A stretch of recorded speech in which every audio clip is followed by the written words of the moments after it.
nditeguye nongere mbisubiremo. Anta ni igisambo cyazengereje umupira w'amaguru.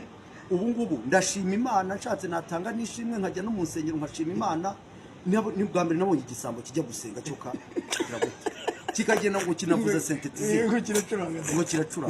Niba gicuranga gutuka abantu kimaze kubasaba oya amakipe kirazengereje nge nicyo kizengereje amakipe birazwi, ariko kiragiye kiritaka ngo ndakize ubwo bukire ubukuye muri ubwo bujura. Iyo nzu yivanye mu maboko ya Kedi ari kwirirwa yirukanka, kandi yari yarakoreye inzu aperi yamufashije inzu bayi yawe kubw'ubutiriganya bwawe ufashijwemo na barage mujyanye mu rusimbura yegukanye muri Ramberi. Iyo modoka urayiguze kubera ko wagiye wiba abakinnyi bakuze ubazengereza ngo uzabavuga kuri mikoro n'abayobozi.